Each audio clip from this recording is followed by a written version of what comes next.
I'm sure you've heard of the phrase, I hope your kids are just like you. Kids definitely will change your life. Most of the time, it's for the good. Sometimes people aren't cut out to be parents for various reasons.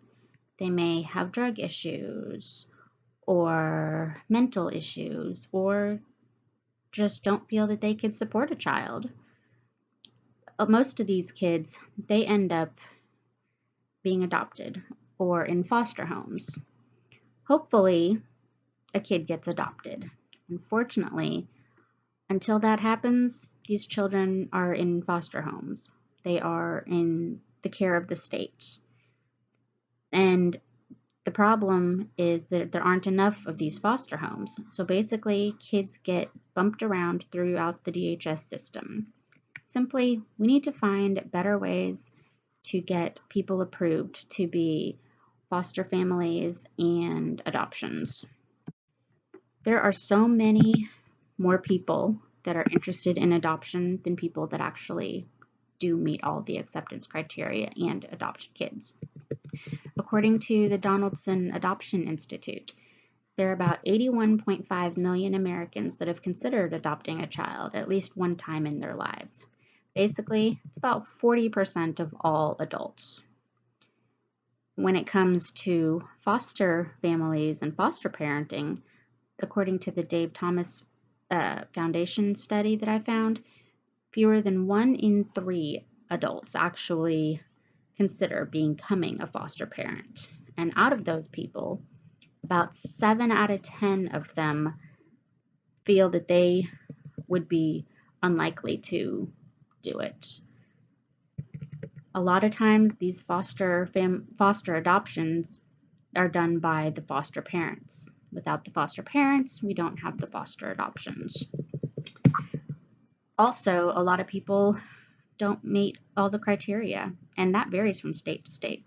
In Oklahoma, a couple does not have to be married, but some adoption agencies do require it, such as American Adoptions. They require people to be married for 2 years. You have to be 21 in order to adopt a child by Oklahoma law. If you are in a married couple, at least one parent must be a U.S. citizen. With all these kids out here, a lot of people aren't adopting because they end up thinking about it and then they're trying IVF longer and end up having a biological child. In 1971, about 90,000 children were placed for adoption. In 2014, there were about only 18,000 kids under the age of 2 that were placed for adoption. One problem is that one mistake in the past has the opportunity to completely destroy the chance of becoming approved as a foster family. For example, a mental breakdown 20 years ago.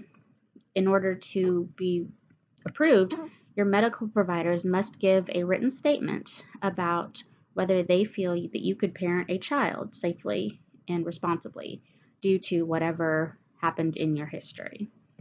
Some things will automatically knock you out of the running, and that's understandable, such as being violent, rape, homicide, child abuse. These are automatic denials for anybody in the household that is over the age of 18. Other prior criminal history or arrests are a lot of times they will require documentation of what happened, how you were rehabilitated, etc. The problem is some things are years ago and were very innocent, but it's still on your record. For example, being labeled as a sex offender. That'll automatically knock you off the running. But what if you are labeled a sex offender because of indecent exposure, such as urinating on a tree or streaking as a dare while you're in college and drunk? Also, what about childhood curiosity?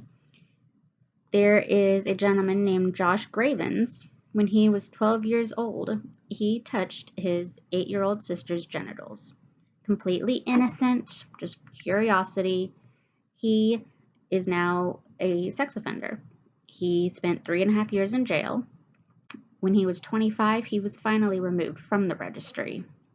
He was lucky. There is a gentleman named Tony Washington.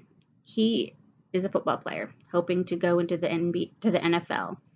He's a sex offender. Why? When he was 16 years old, he had consensual sexual intercourse with his 15-year-old sister. He grew up in a rough family. Mother worked 2 jobs. Father left them. His sister was there. Best friends, they were curious. Sure, why not? He's 29 now. He's still on the registry and has been unable to play football like he hoped because of this. Also, states have different criteria, and I feel these approval criteria need to be reevaluated and adjusted so they're uniform everywhere. State to state, it's different types of adoptions, whether foster child or a private infant or an international adoption, they're different. There are some countries where they aren't having adoptions. Russia has suspended all international adoptions. China, they're only allowing international adoptions unless there is a physical disability of the child. So that takes figuring out. Also, the costs are different. The average cost for a private domestic adoption, which is generally an infant, it ranges from $40,000 to $50,000. For an international adoption like this, it's about $20,000 to $40,000. For a foster child, to adopt a foster child, it's completely free. Since the child is a ward of the state, the courts pay the fees. And even though it's free, this goes back to the foster parent problem. Many people are apprehensive about becoming foster parents. If the requirements were all the same, I feel that it would have a lot better chances of adopting these kids. Thank you.